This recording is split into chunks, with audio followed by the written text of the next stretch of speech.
오늘은 이것이 제자의 길입니다 라는 제목으로 하나님 말씀 받겠습니다.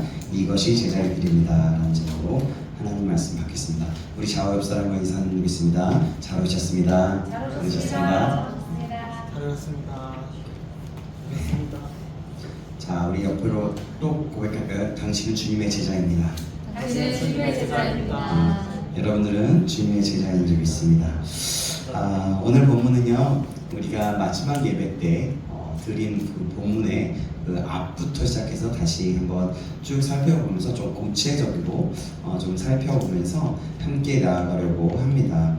우리가 예수를 믿고 구원받은 것, 여러분 그 무엇과도 비교할 수 없는 놀라운 은혜입니다. 여러분 믿으시죠? 아멘. 그렇죠. 우리는 날마다 하루하루를 즐겁고 행복하게 살기 원합니다.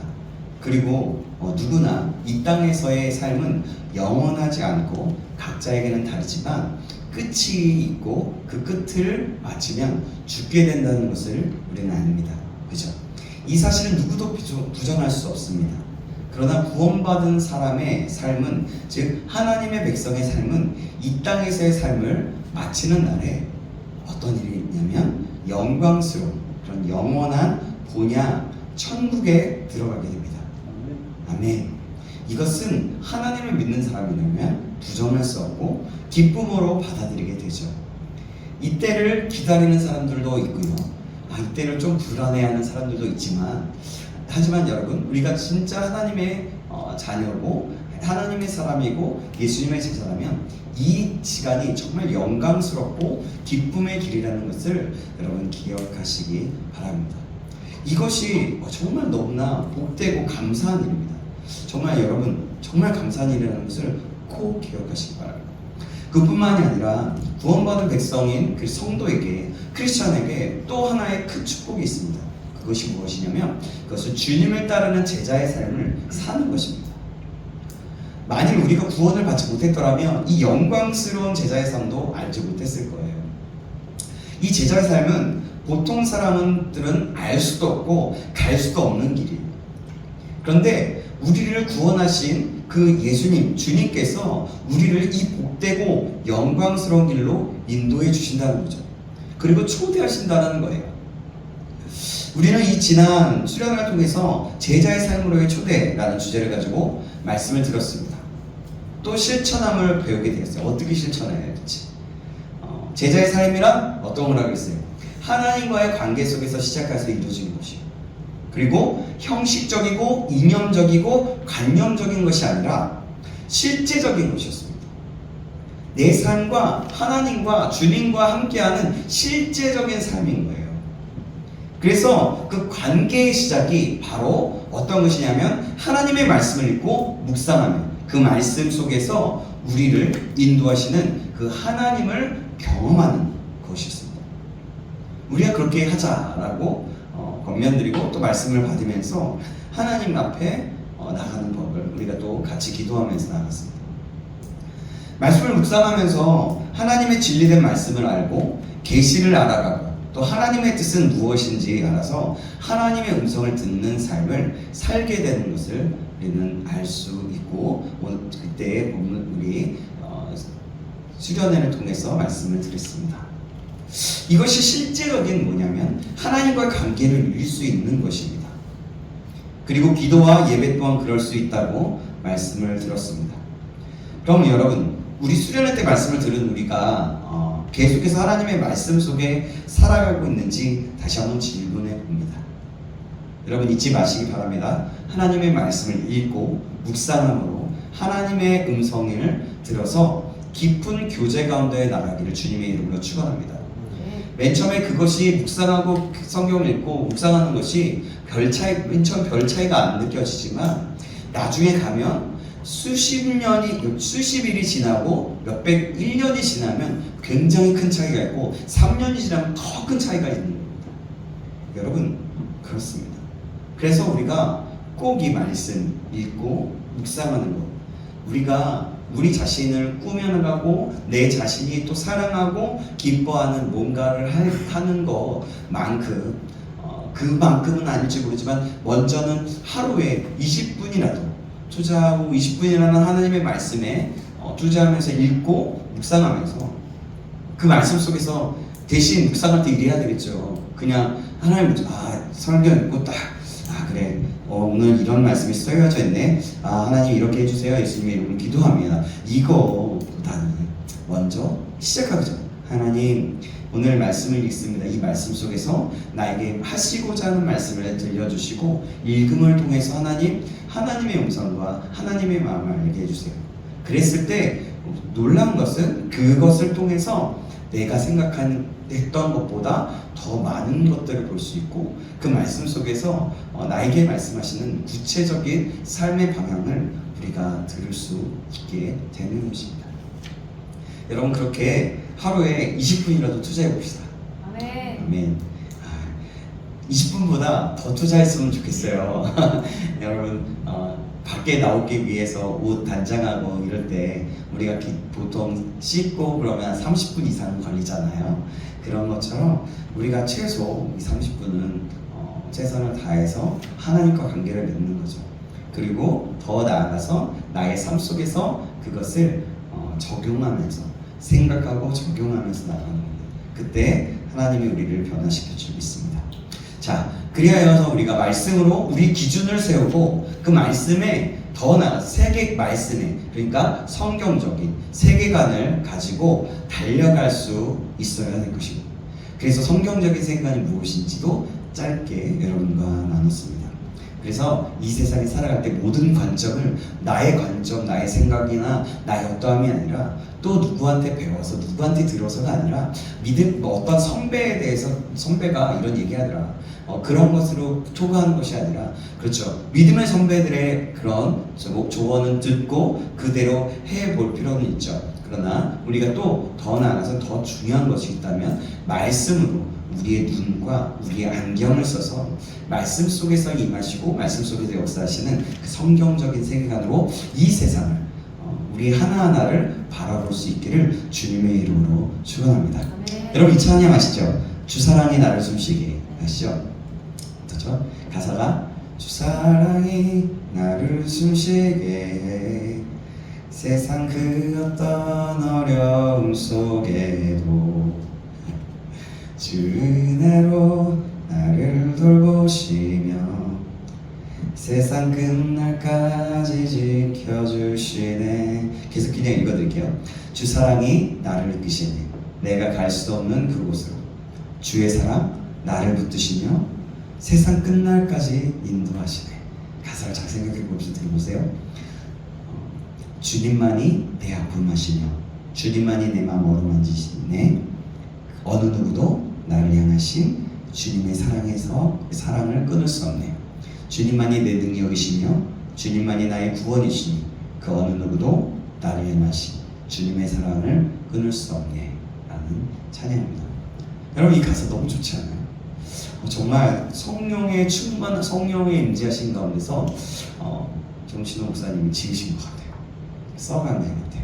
성령의 영감이죠.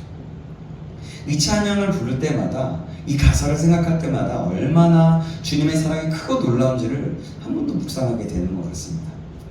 정말 가사가 세상 말로 그렇지 않습니까? 끝내주지 않습니까? 세상 말로 끝내줍니다. 아주. 주님의 인도하심과 끊을 수 없는 놀랍고 넘치는 그 사랑, 이 주님을 찬양할 수 있는 특권, 또 그 영광에 얼마나 감사하게 되는지 모르겠습니다. 여러분 생각해 보십시오. 나 같은 죄인은 알 수도 없고 갈 수도 없는 그곳, 상상할 수도 없는 그 하나님의 나라, 그의 영광과 능력과 은혜가 충만한 그 세계로 주님께서 우리를 인도하신다는 거예요. 사실 이 은혜를 알고 주님을 아는 사람은 나를 구원하시고 이끄심을 허락하신 것을 이렇게 알면 하나님의 뜻 가운데서 살 수밖에 없게 됩니다. 내가 하나님의 뜻을 이룰 수 있는 건 무엇일까? 내가 하나님 앞에 순종할 수 있는 것은 무엇일까? 하나님의 말씀이 이렇게 있는데 어렵더라도 내가 어떻게 하면 이 말씀에 순종할 수 있을까? 씨름하고 달려가게 되는 것입니다. 그렇습니다. 그렇게 따라가는 것이 바로 주님을 따르는 순종하며 나아가는 제자의 삶이거든요. 그래서 그 제자로서의 살아가는 것이 큰 특권이고 은혜가 되고 정말 영광스러운 일이 되는 거예요. 그리고 이보다 더 큰 복은 이 세상에 존재하지 않는 거죠. 사실 예수 믿고 구원받은 성도는 이 은혜를 아는 사람입니다. 그렇기에 주님의 그 인도하심을 따라 제자의 길을 가는 것이 당연한 거예요, 사실. 근데 우리는 어떻습니까? 이것이 당연함에도 불구하고 당연하지 않은 것처럼, 이것은 어렵고 힘든 길인 것처럼 우리는 받아들인다는 거예요. 왜 그럴까요? 내 자신, 내가 사랑하는 것, 주님보다 더 사랑하는 것이 있기 때문에. 내가 사랑하는 죄악, 내가 사랑하는 그 많은 것들이 있기 때문에 그렇습니다. 근데 여러분, 이 길은 세상의 그 어떤 것보다도 복되고 영광스러운 길인 줄 믿습니다. 이 사실을 꼭 기억하시기 바랍니다. 이제 본문으로 갈게요. 예수님께서는 오늘 본문에 본문 전에 그 누가복음 9장에서 갈릴리 사역을 마치하셨어요. 그리고 예루살렘을 향해 나갑니다. 자, 오늘 본문 51절 말씀에 이렇게 말씀합니다. 예수께서 승천하실 기약이 차감해 예루살렘을 향하여 올라가기로 굳게 결심하시고, 아멘. 유대인들은 최소한 1년에 3차례씩은 절기를 지키기 위해서 예루살렘을 찾아갔어요. 예루살렘은 유대인들에게 하나님께서 계시는 그 성전이 있는 거룩한 도성이었어요. 그리고 축제가 있고 기쁨이 넘치는 곳이었습니다. 그러나 예루살렘으로 가시는 그 예수님에게 그곳은 적대와 배신과 고난과 죽음이 기다리고 있는 그런 곳이었어요. 예수님께서는 예루살렘에서 고난을 당하시고 십자가에 못 박혀 죽으실 것이 없기 때문에 바로 그랬던 겁니다. 그러므로 예수님께서 예루살렘으로 올라가시는 것은 대단히 인간적으로 볼 때 부담스럽고 무거운 길이 아닐 수가 없습니다. 예수님도 인간이시죠. 그럼에도 불구하고 예수님께서는 예루살렘으로 올라가시기로 굳게 결심합니다. 굳게 결심하시고 라는 표현은 여기 51절 뒷부분에 나와 있는데, 예루살렘으로 올라가시는 그 예수님의 심정을 아주 잘 나타내고 있는 표현입니다. 예수님께서는 하나님의 그 구원 계획을 이루시기 위해서 고난과 죽음이 기다리고 있는 그 예루살렘을 향하여 굳세게, 꿋꿋하게 하나님의 뜻을 따라 올라가셨습니다. 여러분, 이때 예수님께서는 어떠하셨을까요? 어떤 마음이셨을까요? 자신이 그 자리에 올라가면 고난과 죽음을 맞이하게 될 곳이었습니다. 그것을 이미 알았어요. 저는 이것을 보면 항상 그래요. 역시 주님이시다. 정말 멋지고 대단하신 주님이십니다. 주님, 놀랍습니다. 이렇게 고백을 하고 묵상을 하게 되는 것 같아요. 근데 여러분, 만약에 또 반대로 이렇게 생각해 봅니다. 만약에 이 자리에 내가 이 자리에 있다면 어떨까? 여러분이 만약에 이 자리에 있다면 어떻겠습니까? 여러분, 감당할 수 있겠어요? 죽을 것 같아요. 곧 있으면 죽어요. 이걸 알아요. 그게 하나님의 뜻이에요. 근데 그것도 그냥 죽는 게 아니라 십자가에 못 박혀서 사람들에게 자기를 따르고 영웅시 여겼던 그 사람들에게 손가락질 하고 침뱉음 당하고 아주 그냥 욕이란 욕은 다 벙벙 먹고 저주받을 그런 손가락질을 당하면서 죽임을 당하게 됩니다. 물론 어떤 사람들은 예수님이니까 그럴 수 있죠 라고 얘기합니다. 하지만 예수님은 하나님과 같은 그런 신성을 가지고 계셨지만 완전한 우리와 같은 인간이셨어요. 이렇게 굳은 마음을 가지고 가시는 것은 정말 쉽지 않았을 거예요. 우리가 질문해보면 어떻습니까? 난 못 간다고 하지 않겠어요? 그런데 예수님은 담대히 굳은 결심으로 꿋꿋하게 이 길을 가신 것입니다. 제자들에게 몇 번의 차례에서 얘기를 했지만 제자들은 그게 무엇인지 몰랐어요. 하나님만 아셨고 본인만 아셨죠. 저는 이 말씀을 통해 예루살렘을 올라가시는 그 주님의 마음과 모습을 묵상하면서 다시 한번 내가 만약 그렇다면 할 수 없을 것 같은데 예수님이 이런 모습을 보이시는 걸 보면 정말 감사하고 어떻게 이럴 수 있을까 하면서 뜨거운 도전을 받기도 했던 것 같습니다. 그리고 주님의 사랑이 얼마나 크실까, 과연 내 입술로 담을 수 있을까, 생각할 수 있을까, 다시 한번 너무나 크다는 것들을 좀 묵상하고 느끼게 되는 것 같습니다. 그래서 오늘 본문을 말씀을 또 준비하면서 가슴이 더 뜨거워지고 감사한 마음이 더 크게 솟구쳐 올랐던 것 같아요. 한편으로는 눈물이 찔끔 날 뻔했어요. 주님의 사랑 정말 너무나 크시다라는 생각이에요. 사랑하는 여러분, 주님이 가신 그 길은 놀라운 사랑이고 구원의 길로 인도하시는 것이었습니다. 이 주님의 보혈로 구속함을 받은 우리는 예수님을 본받음으로 기꺼이 주님을 따라가야 하는 거예요. 여러분 생각해보세요. 은혜 받은 사람이 어떻게 하겠어요? 은혜 받은 사람이라면 나에게 은혜를 베푼 사람에게 무언가를 해주고 싶지 않겠습니까? 은혜를 갚아야 되지 않겠어요? 그러니까 이것이 갚고 싶기 때문에 당연하게 이루어져야 된다는 거죠. 그 은혜가 너무나 크기 때문에 우리가 이 길을 같이 가는 겁니다. 주님을 따르는 길이 좁고 험난한 길이라고 할지라도 우리는 주님처럼 이 길을 마음과 뜻과 힘을 다해 가야 하는 사람인 거예요.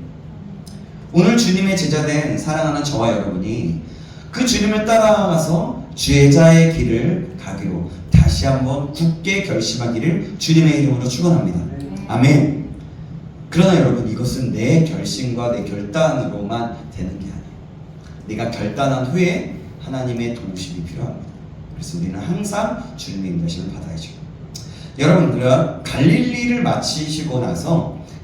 사역을 마치시고 나서 예루살렘으로 길을 가려면 여러분 사마리아를 지나가야 했거든요.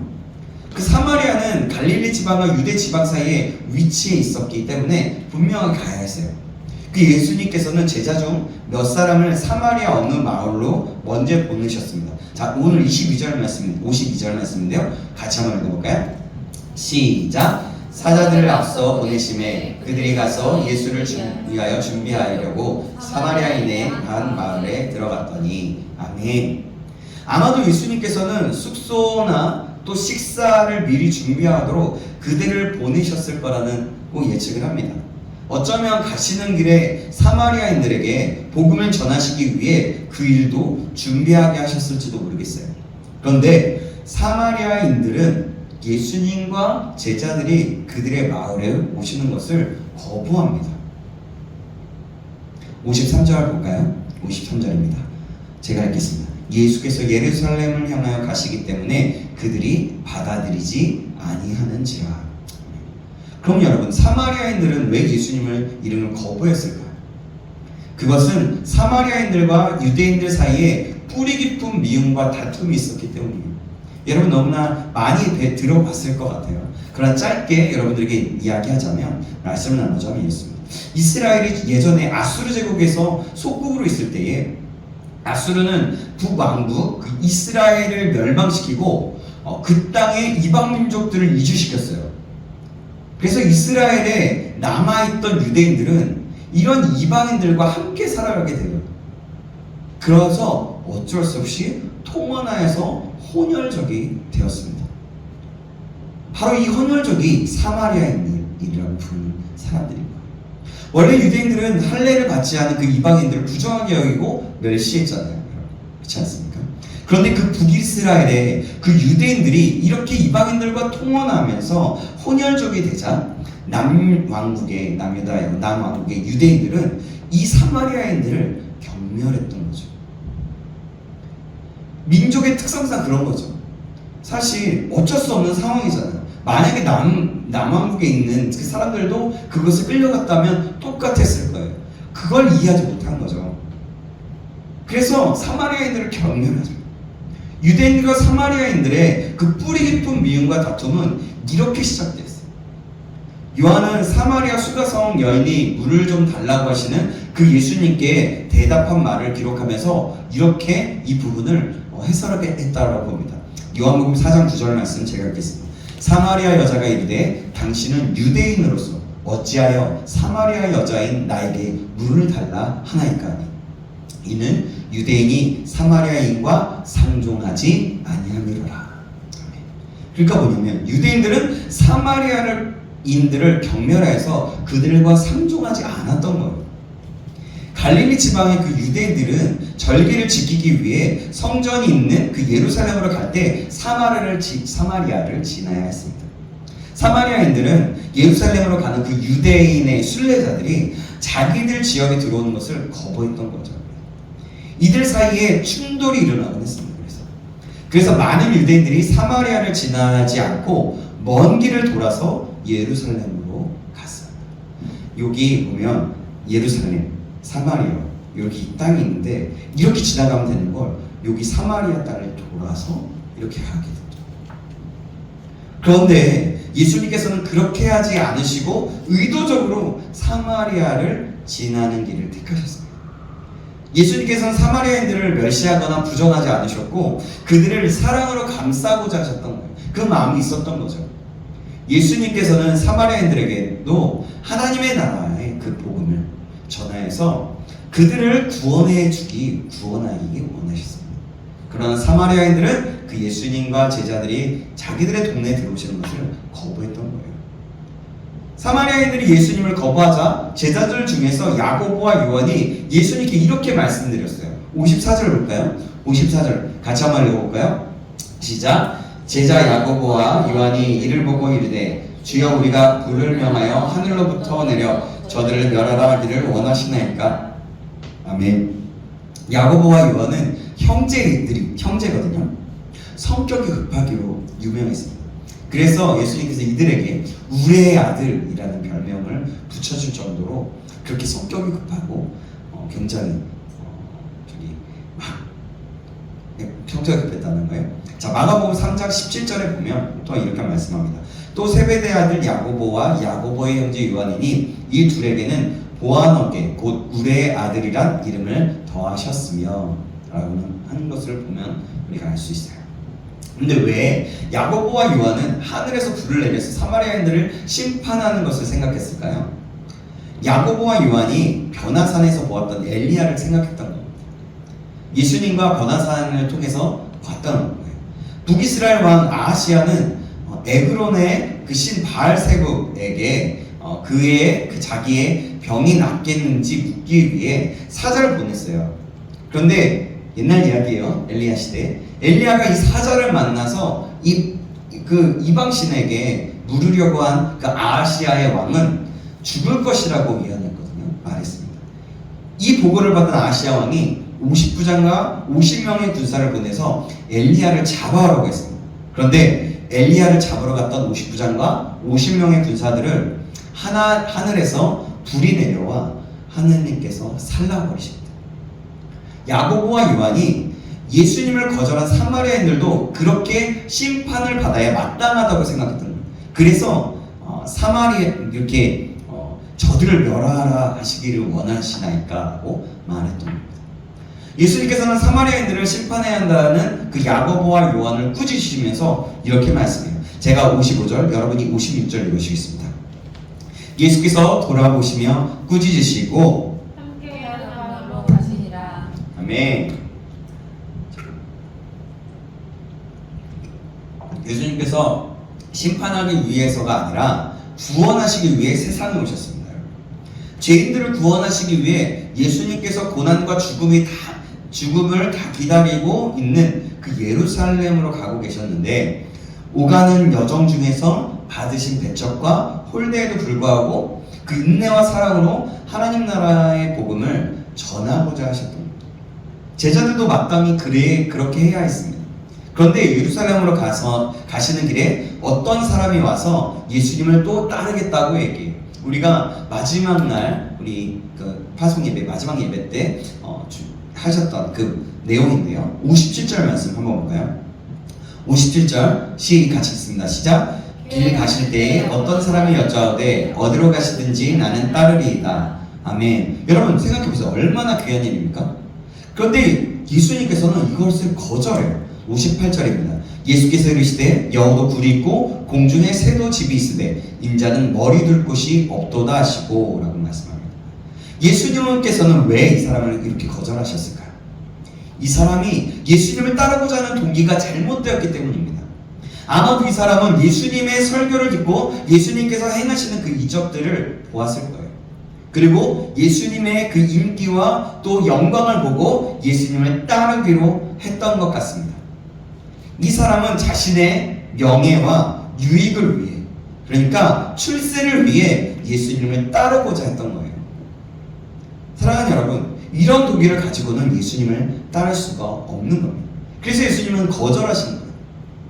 예수님은 전능하시고 지극히 영광스러운 하나님의 아들이셨지만 죄인들을 구원하시기 위해 사람의 몸을 입으시고 가장 낮은 곳으로 오셨습니다.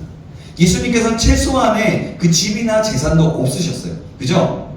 이 전능하신 하나님의 아들이신 예수님은 아무것도 소유하지 않으셨고 오직 하나님의 능력으로만 사셨습니다. 그러므로 출세하려는 동기와 기대를 가지고 예수님을 따르는 사람은 예수님의 제자가 될 수 없었던 겁니다. 주님의 제자들은 오직 하나님의 은혜와 능력으로만 주신 사명을 감당해야 합니다. 그런데 어떤 사람은 자신의 열정과 힘을 의지하여 주님의 뜻을 이루어드리겠다고 말하면서 내가 주님의 뜻을 이루어드리겠습니다 하면서 자신이 뭔가를 해주는 양 말하는 사람들도 있습니다. 그런데 많은 믿음의 선배들은 말씀하시기를 주님의 제자는 하나님의 은혜와 그분께서 부어주시는 능력으로만, 성령의 능력으로만 주님 주신 그 사명을 감당할 수 있다고 말씀하셨어요. 이 부분에 대해서 전적으로 동의하는 것은 제가 사역을 하면서 이렇게 25년이라는 부교자의 25년 이상이 되거든요. 실제적으로 그 부교자의 사역을 이렇게 걸어오면서 이렇게 목회를 사역을 하면서 이 사실을 절실히 경험했기 때문입니다. 지금까지 걸어온 그 사역의 길을 돌아보면 제 힘으로 된 것이 아무것도 없음을 알 수가 있었어요. 그런데 돌아보니 이 모든 것을 하나님이 하셨다는 것을 알게 된 거죠. 20대 때 저는 하나님께서 주님 없이 그냥 이런 기도를 했어요. 제가 예전에 여러 번 말을 했던 것 같은데요. 저는 하나님께 기도할 때 주님이 없이는 아무것도 되지 않게 해달라고 하는 그 정말 겁없는 기도를 했어요. 하나님께서 그 기도를 들으셨는지 제 힘으로 뭔가를 할 때마다 항상 실패하고 어려움을 겪게 하셨어요. 하나님을 의지하고 근데 맡기고 간절함으로 기도했을 때 하나님은 예배 때마다 은혜를 주셨고요. 또 하나님을 깊이 경험할 수 있게 하셨어요. 감사한 건 찬양할 때마다, 찬양을 인도할 때마다, 또 말씀을 전할 때마다 하나님께서 그런 은혜를 주셨고 그런 은혜를 저에게 먼저 허락하셨고 또 많은 영혼들이 은혜 받았다는 그런 증거들이 보였어요. 그래서 새로운 부흥도 경험하게 되었었습니다.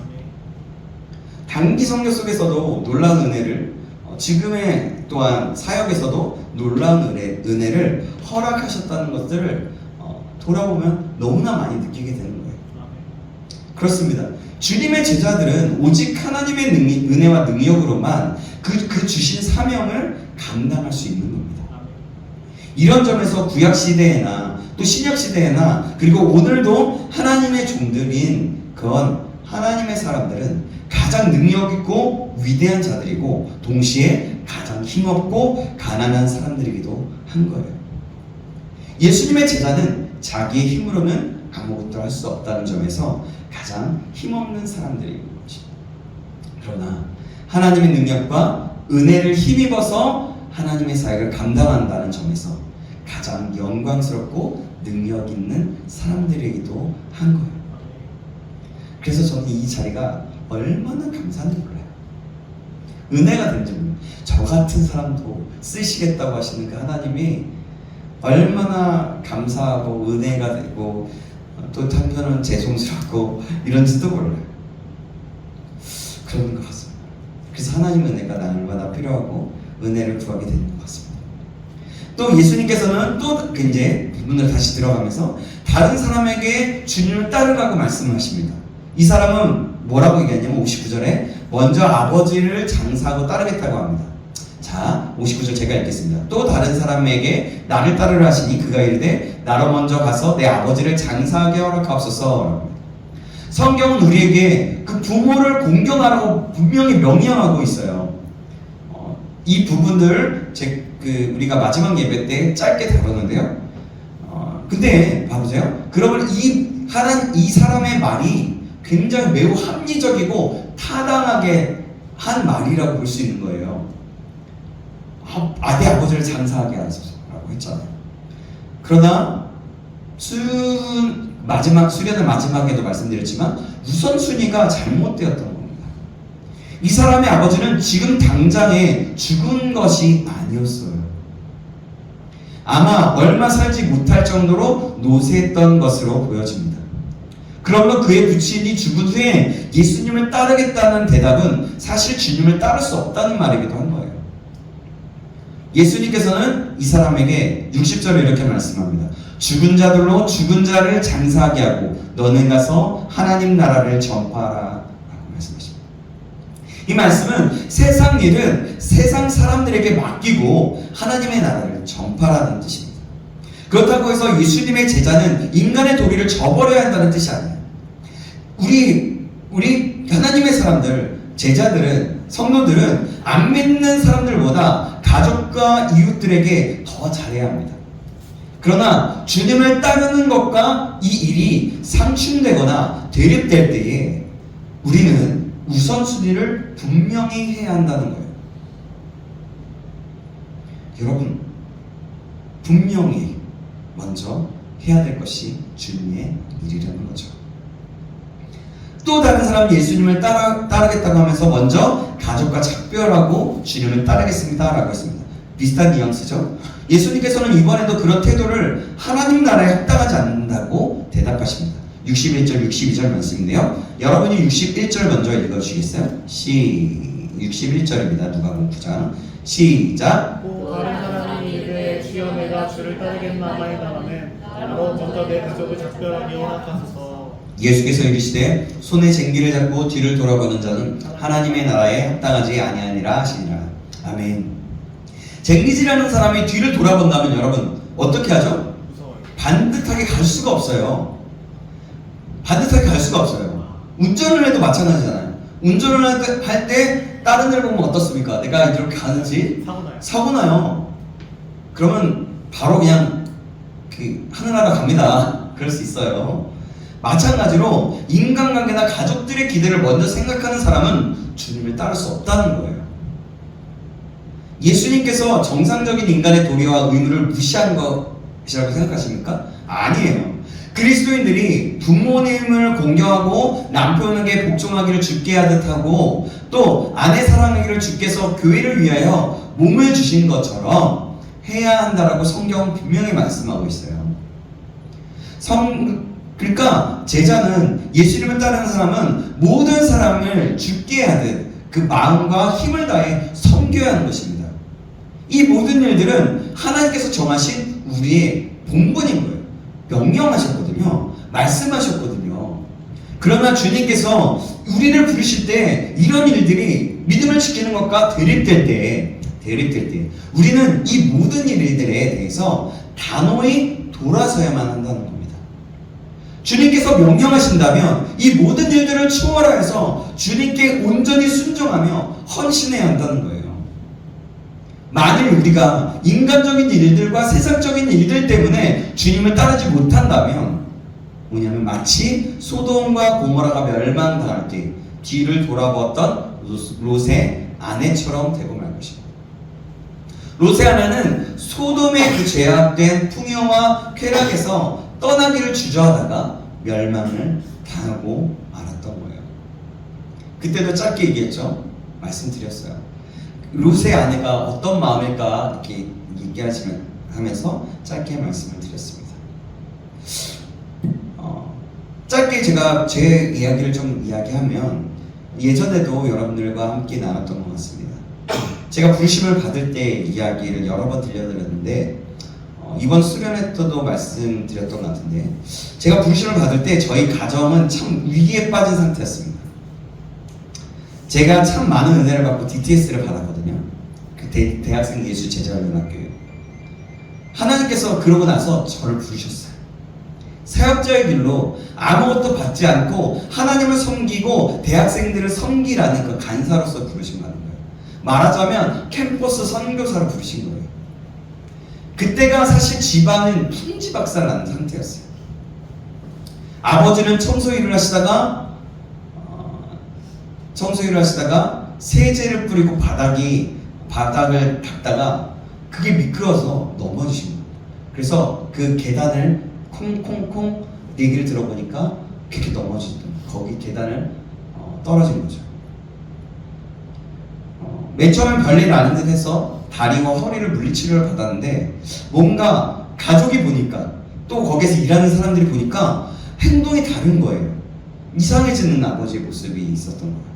말투도. 그래서 큰 병원을 가게 되었어요. 그때 병원에서 검사해보니까 뭐냐면 뇌출혈이 있었던 거죠. 출혈에 있었던 피가 뇌를 누르고 있어서 행동이 이상하게 됐다는 거예요. 뇌를 계속해서 누르니까 피가. 다행히도 출혈이 계속되지는 않았고 피가 고인 쪽을 뚫어서 피를 빼내면 될 것 같다고 해서 그런 시술을 받게 됩니다. 그렇게 아버지는 병원에 입원해 있고 뇌는 눌리니까 뇌가 아직 완전하게 돌아온 게 아니니까 가끔 이상한 말로 왜 나를 병원에 입원시키냐고 어머니에게 막 뭐라 그러셨다. 다행히 나중에는 정말 아까도 말씀드렸지만 내 심성이 아니라는 것을 알고 아버지는 멀쩡해지셨어요. 그런 상황이 오니까 어머니가 너무나 힘든 거예요. 그래서 기도해야겠다는 생각이 들어 기도원을 간 거죠. 그리고 기도원에 가 계시는데 또 그 사이에 그때는 어땠냐면 첫째 누나가 병원에 입원한 거예요. 뇌과리 수술이었는지 정확하게 모르겠어요. 기억이 안 나는데 뇌혈관 수술을 간단하게 하면 되었는데 수술하다가 의료사고가 난 거예요. 그래서 몇 달간 의식이 없이 있게 되었던 상황.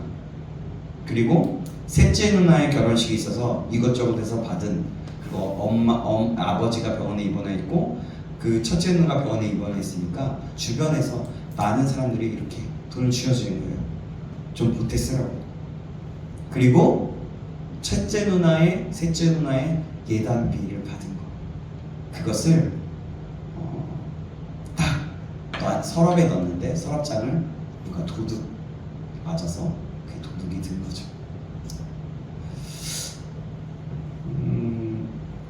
10일 근데 다행인 거는 제가 기억나세요? 그 말씀? 11조 남았죠. 11조만 남겼어요. 다 기억나네 이제 됐어요. 그러면 이제 짧게 끝날게요. 그러니까 뭐냐면 이게 다 동시에 일어난 거예요. 막내이지만 제가 남자 흥자라는 그 장남, 어렸을 때부터 너는 막내이지만 장남이야 라고 하면서 항상 심부름 다 도맡고 또 이렇게 그랬어요. 너가 이 가정 책임져야 돼. 막 이런 등의 얘기를 막 들었거든요. 그러니까 뭔가를 해야겠다는 생각이었는데 그때 하나님이 저를 갑자기 간사로 부르시는 거예요. 캠퍼스 선교사. 그때 뭐라고 얘기했냐면 저의 가정은요.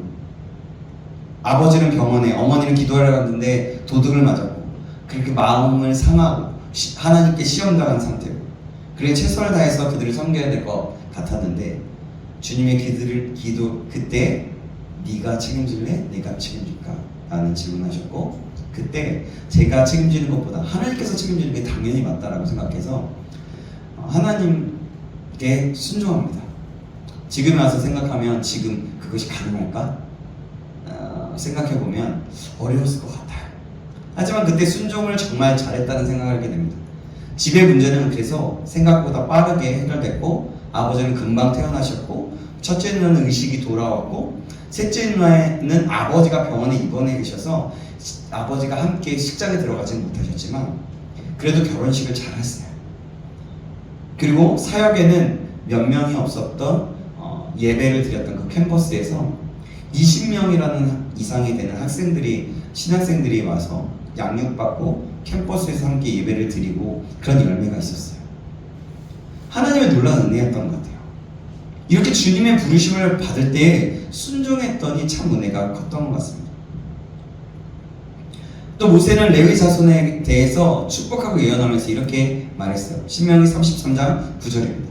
그는 부모에게 대하여 이르기를 내가 그들을 보지 못하였다 하며 그의 형제들을 인정하지 아니하며 그의 자녀를 알지 아니하는 것은 주의 말씀을 준행하고 주의 언약을 지킴으로 말미암음이로다. 아멘. 여러분, 그러니까 이것이 제자의 길이라는 거예요. 주님을 따라 제자의 길을 가기 위해서 안정된 생활과 정당한 인간의 도리마저 포기해야 될 때가 있다는 겁니다. 그런 경우에도 제자는 단호히 모든 것을 뿌리치고 주님을 따라가야 한다는 겁니다. 그렇다고 해서 우리 모두가 늘 이렇게 해야 한다는 것은 아닙니다. 하나님께서 그 자녀 대신 우리를 지극히 사랑하시고 우리에게 모든 좋은 것을 주시기를 기뻐하시기 때문입니다. 그러므로 온전한 믿음으로 살아가는 그 성도, 그런 주님의 제자는 얼마든지 주님의 은혜와 복을 충분히 누릴 수가 있다는 겁니다. 그리고 우리는 그 주님의 교훈을 따라 세상 사람들보다 모범적이기도 하고 또 성실하게 살아가야 하고 또 부모를 비롯해서 모든 사람을 주께 대하듯이 그렇게 사랑하며 섬겨야 한다는 거죠. 그러나 이 모든 것들이 주님을 따르는 것보다 우선이 될 수는 없다라는 거예요. 때로는 믿음을 지키기 위해, 사명을 감당하기 위해 이 모든 것들을 포기하거나 잠시 유보해야 될 때도 있다라는 거죠. 그 무엇도 주님을 따르며 믿음을 지키고 복음을 전파하는 것보다 앞설 수 없기 때문에 그렇다는 겁니다. 우리는 믿음을 지켜야 할 그런 결정의 순간에 맡겨진 본분과 사명을 감당해야 할 때 이것을 방해하는 그 어떤 것도 단호하게 뿌리치고 제자의 길을 걸어가야 하는 것입니다. 어렵다고 생각하십니까? 예, 어렵겠죠. 하지만 하나님 주님은 명령하시고 제자가 이런 것이다 라고 말씀하고 있는 것입니다. 우리를 구원하시기 위해 고난당하시고 십자가에 못 박혀 죽으신 예수님께서 우리에게 물으십니다.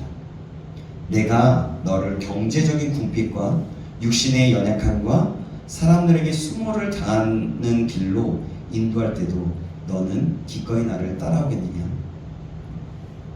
여러분은 뭐라고 대답하시겠습니까?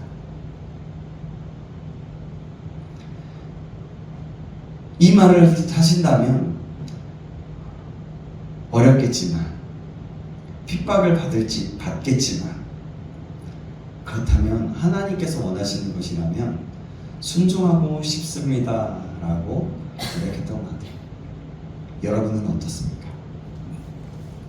이 마음에, 이 부름에 뜨거운 가슴으로 아멘, 주님 내 생명을 다해서 내 인생을 다 바쳐서 주님을 따르겠습니다 라고 대답하여서 주님의 길을 따라가는 하나님의 백성, 주님의 제자가 되시기를 주님의 이름으로 축복합니다.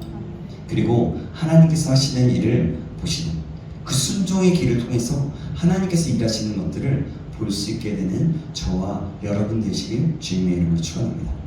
사랑하는 여러분, 제자의 길은 사실 쉽지가 않아요. 제자의 길은 너무나 어려운 길입니다. 우리의 인간적으로 볼 때. 하지만 제자의 길은 주님과 동행하고 함께할 때 주님이 하셨던 일을 그 일을 너희도 하라고 명령하셨던 일이고 그랬기 때문에 우리는 그 길을 가야만 하고 그 길을 따라가는 것이 영광이 되고 기쁨이 될 수 있는 것입니다. 저와 여러분 이 사실을 기억하면서 이번 한 주간 주님의 제자의 길을 선택하고 주님이 부르시고 주님이 말씀하실 때 주님 저는 너무나 연약하고 부족하지만 하나님이 함께 하신다면 제가 그 길을 가겠습니다. 아니 주님 감사합니다. 제가 그 길을 가겠습니다 라고 고백할 수 있기를 주님의 이름으로 축원합니다. 기도하겠습니다. 살아계신 하나님 아버지, 오늘도 말씀을 통해서 말씀하여 주시면 감사합니다. 오늘은 주님의 제자의 삶이 어떤 것인지 이것이 제자의 삶임을 말씀하셨습니다. 이 세상 속에 살아가다가 보면 세상의 욕심이 있을 때 세상의 욕심을 버리고 주님이 굳은 마음으로 그 십자가의 길을 가셨던 것처럼 주님이 가신 그 길을 온전히 따르는 것이었고, 우선순위를 알고 뒤돌아보지 않고 안정된 길을 포기해야 할 때 표대를 향하여 십자가를 붙들고 달려가는 제자가 되라는 것이었습니다. 우리가 이 모든 것들을 기억하면서 제자의 삶을 살 수 있도록 인도하여 주시옵소서. 더 나아가 내가 먼저 이 제자의 삶을 살아가고 믿지 않는 다른 영혼들을 향해 주님의 사랑을 전하며 복음을 전하는 삶, 제자를 삼는 삶을 살아가 사명을 감당할 수 있는 사람 될 수 있도록 인도하여 주시옵소서. 주님, 저희가 그렇게 살아가기로 결단합니다. 주님, 함께하여 주시옵소서. 살아계신 예수 그리스도의 이름으로 기도합니다. 아멘. 아멘.